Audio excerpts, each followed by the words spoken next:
Hi everyone, it's Liam here from Rating the Races. So we had some decent racing today at Cheltenham and at Doncaster. It was Cheltenham's Trials Day. Not sure how many future winners or Cheltenham Festival winners there's going to be, but let's go through some of the races, talk about what caught my eye, and maybe have a look at what they might be ending up in at the Cheltenham Festival. So the first race of the day was won by Cormier, which was brilliant. We got on at a bit of a bigger price yesterday, and he battled really well. I thought he travelled into it nicely. He tried to kick for home, looked like he was going to win it comfortably, and then a couple came out the pack after him. Severance I thought was very interesting.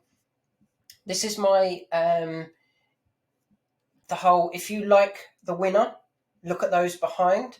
And I liked Cormier. I thought he was very unexposed. He'd run a good race at Fosslas in the Welsh Champion Hurdle.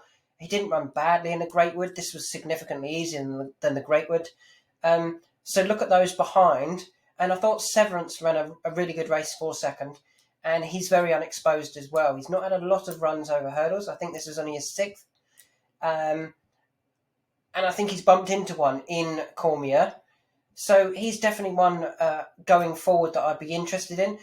Probably not at Cheltenham. I don't think he'll get in at the Cheltenham Festival in, the County Hurdle, which would be the only race he could run in. I don't think he'll get in. But I'm sure there'll be something else that they could look at, possibly something back in April at Cheltenham, or even going to Kempton just after Cheltenham, Possibly even the Imperial Cup. I think he could get in because it's not often...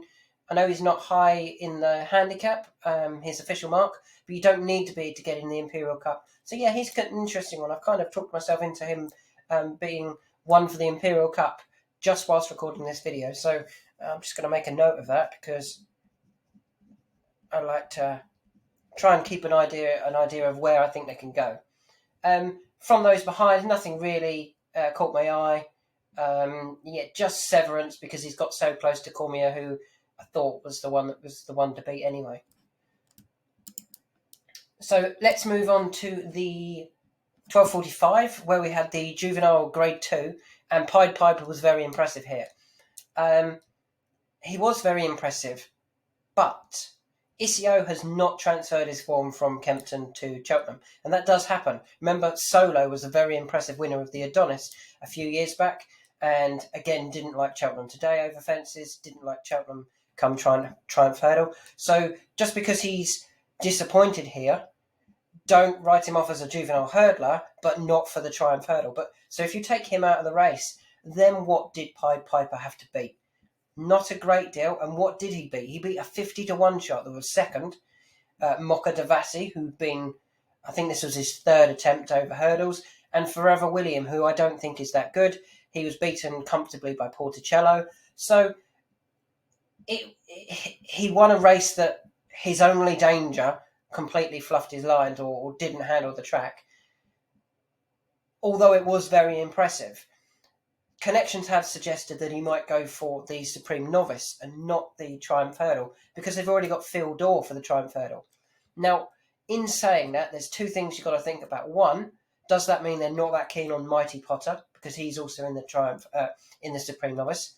But also, I think that Phil Dorr is their Triumph Hurdle horse, and they believe they can really win that Triumph Hurdle. And I think the way they've campaigned Phil Dorr, similar to how they campaigned Zanna here, who I still believe was their better juvenile out of him and Colixios. Even if we look at the form subsequently, after finishing first and fourth at Cheltenham, Zanna here has since finished second to Jeff Kidder at Punchestown. Colixios was behind. Then he won a WKD hurdle, which is against older horses. And then he's finished second to Sharjah and second to Sharjah again. Colixios has stayed in juvenile company or his own age group. He got beat by Jeff Kidder and who I've just said, Zanna here at Punchestown. And then he's been beaten by Tia Poo the last twice. Again, staying against horses his own age. And I think that's because Zanna here is the better horse. Zanna here is the one who will end up in a champion hurdle, whereas I think Colixios will end up in the handicaps further down the line. So, going back to where we're going with that, the fact that they're campaigning Phil Dorr, like Zanahir, like the better juvenile, it just didn't work on the day. I still think Phil Dorr is the one to beat in the Triumph Hurdle. And as such, if you look at my Cheltenham Festival selections, if you know the link to the blog post, you'll see I've added Phil Dorr today at 4-1, straight after this race, because they pushed him out to 4-1, and I think that was a mistake. I still think he's the number one, and he's the one to beat. And if he goes and wins at the Dublin Racing Festival, I expect he'll go back to favourite. In terms of those behind, nothing else really caught my eye. I wasn't that interested in anything. In turn to Savola, disappointed, which would be a worry for Yorksea, but we're aiming at Yorksea for the juvenile hurdle, the handicap, not the Triumph. So moving on to the 120, the Timeform Novices Handicap Chase. And 2 years ago, this was won by Simply the Bets, who went on to win the Festival Plate. And in second was Imperial Aura for Imperial Racing, who won it today. Imperial Aura obviously went on to win as well at the Cheltenham Festival. He went on to win the Festival Novices Handicap Chase, which is no more. So Imperial Alcazar had a lot going for him here. He was owned by the people who had a second in it before going on to win at the Cheltenham Festival. He was £3 lower than when he went off the 11-2 favourite for the Pertemps final last year. And he was having his first run in a handicap. So everything was there for a good run. And he was very impressive. And I think he's going to go up £8, maybe £10 to 152, 154 sort of mark. Now, with the novice handicap chase no longer there, these horses will have to run in the Festival Plate. And off 152, 154, that might be a challenge for Imperial Alcazar, even if he's as good as they're hoping. When Simply the Bets won, I think he went from 140 to 149. So he wasn't quite, he didn't get over the 150 mark before going to Cheltenham, whereas this horse will probably already be over 150. Who do I like from that race then? Second, I think Beakstown has bumped into one. Now, the interesting thing with Beakstown is he's got some decent form. He's finished fifth in a Timeform Novices Handicap Chase at the Cheltenham Festival. When he was fifth, he was beaten by the likes of Galvin, Imperial Aura, Hold the Note, and what more? This was a good race. And yet he finished fifth, and I thought he'd ran a good race.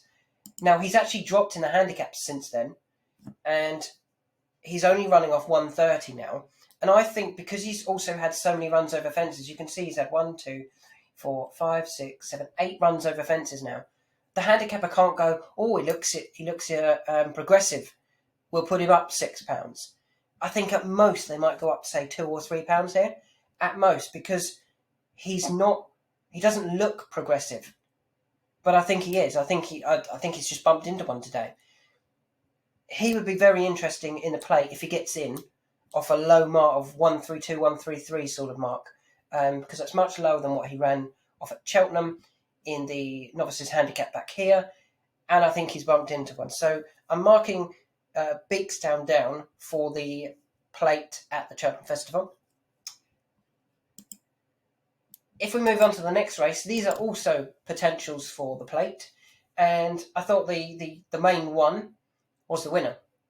Obviously, we highlighted Tornham Frayed being ahead of his mark of 131 because those horses that had beaten him, Favois, Annual Invictus and My Drogo, were all 140, 150 horses.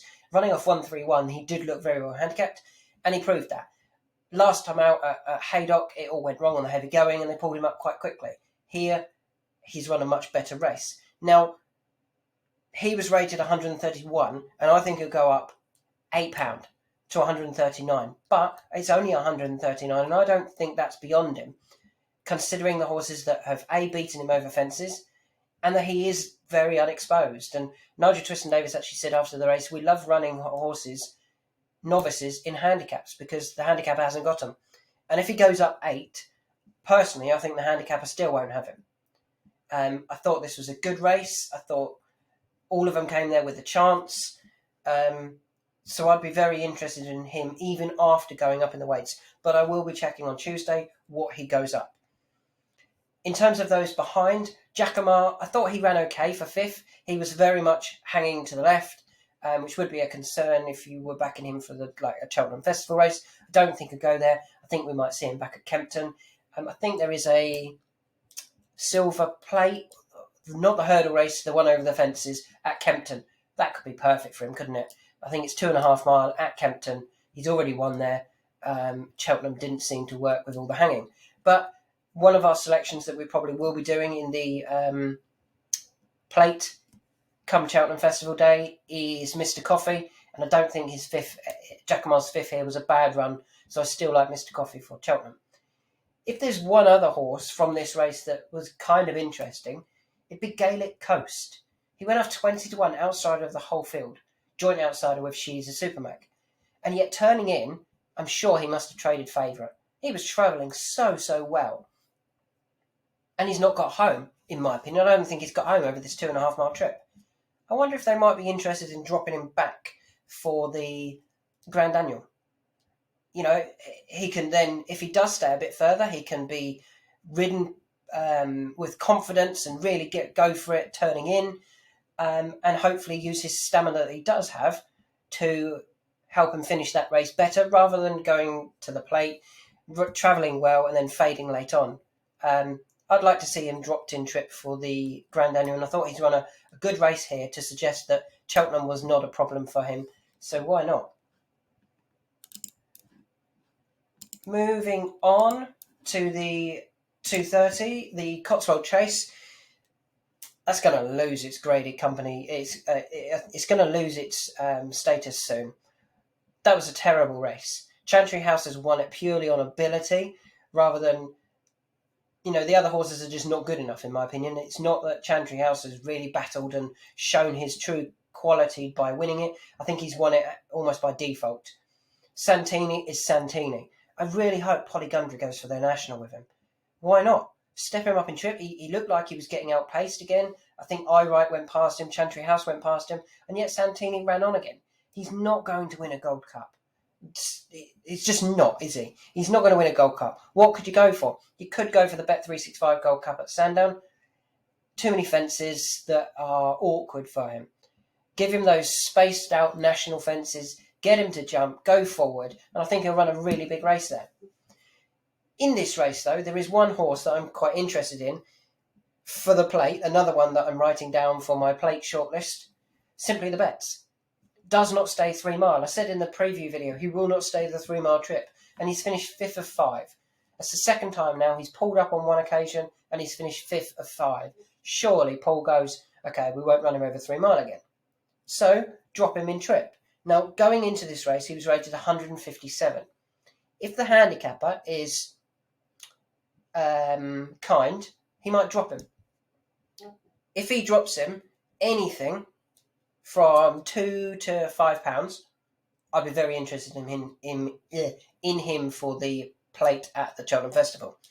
He finished second recently, behind the sadly departed. Was it behind Cody or was it behind Midnight Shadow? Let me just have a quick look. Over the 2.5 mile trip, this was at Cheltenham. He's got really good form at Cheltenham over 2.5 miles. As we mentioned earlier in the video, he won the Timeful Novices Handicap Chase before going on to win the Handicap Chase at the Cheltenham Festival, the novice. He was behind Vienna Court. He's got really good form over this 2.5 mile trip at Cheltenham. Drop him £2, £3, £4, and I'll be very keen on him for the plate. The 3:05, the Cleve Hurdle, was won by Paisley Park. And if you haven't watched the race, go and watch that race. And after about 10 seconds, you'll be checking the result to make sure that it was Paisley Park that won it. He whipped around at the start, got left 15 lengths. If you actually listen to Ruby on ITV during the race, he said, I'd given up. Oh, just go back, go back home. It's pointless. You can't win the race. Whoops. He did. It was just turning in that I was watching the race and I was like, oh, hang on, Paisley Park isn't out of this. We know he stays on. I was confident McFabulous was going to tie up. He doesn't stay the 3 mile as well. He didn't. Surely he's off to the National Spirit hurdle at Fontwell next. Champ just hung left, which was a little bit concerning for him. You still have to go stayers hurdle with Champ.